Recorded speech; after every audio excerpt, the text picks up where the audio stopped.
tanghali na naman. Tayo ay magluluto ng tanghalian. Tayo ay magkakaldereta. Ayan yung aking sahog sa ating kaldereta. Yung manok na gagawin kong kaldereta ay minarinate ko na yan sa kalamansi at tuyo. Ayan. Ayan yung patatas at saka carrots. Ito naman yung peanut butter. Saka maglalagay tayo ng pickles. Ayan ang gata. Ayan, hanggang mamaya po tayo ay magpapainit muna ng kawali.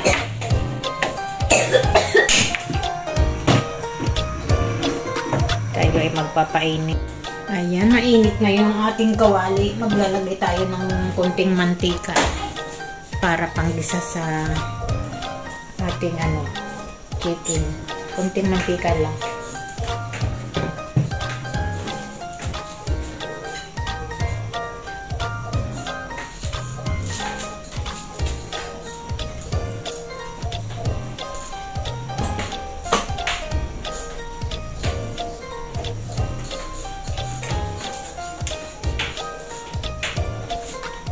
Ilagay na natin ang bawang. Natin lang papulahin. 3 minutes lang.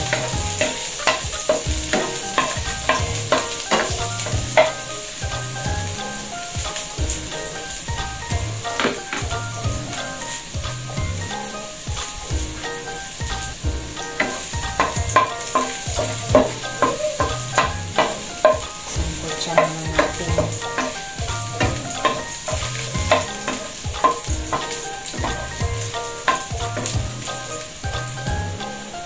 Bago natin ilagay yung ating chicken, lagay na natin yung sibuyas.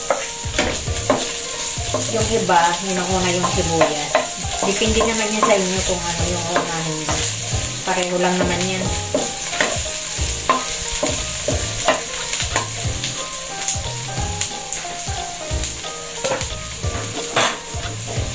Yan. Ilalagay na natin yung ating chicken. Huwag na natin muna ilagay yung toyo mamaya. Galing kasi ito sa freezer kaya medyo matigas.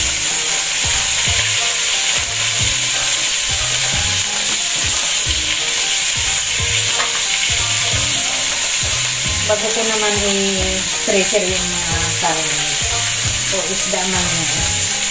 Hugas na hugas po yan mga kalula. Mamaya na natin ilagay itong pinag-marinita yung kalamansi sa katuloy.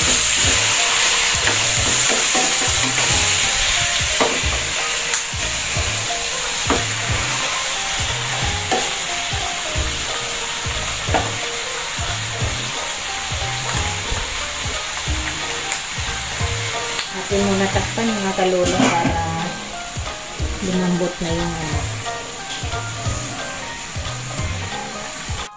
Ayan, natin ang ilalagay yung pickles. Ito yung ating huling ilalagay, pickles na durog. Siguro ubusin na natin ito kasi kunti na lang.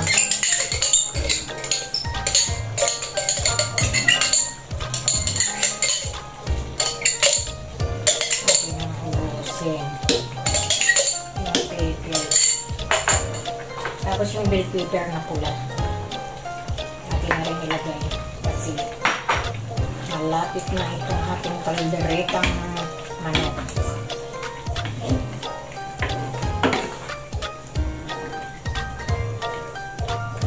Ayan, mga 10 minutes.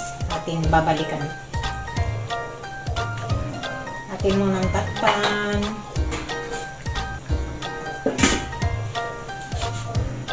Ayan, natin nang silipin yung ating kaldereta.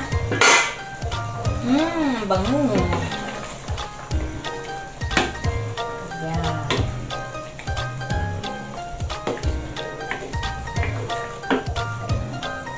Tingnan na nga natin kung malambot na yung patatas. Lambot na. Lambot na rin yata ang carrots.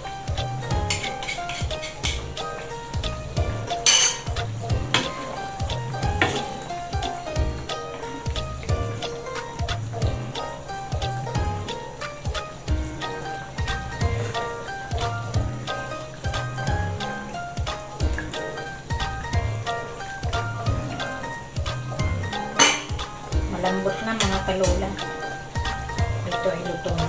Ating tikman.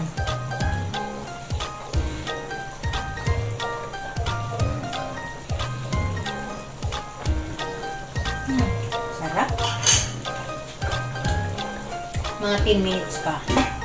Atin mas palaputin ang sabaw. Luto na ang ating kaldereta. Yum, yum, yum. Pwede na natin patayin. Tayo ay kumain na.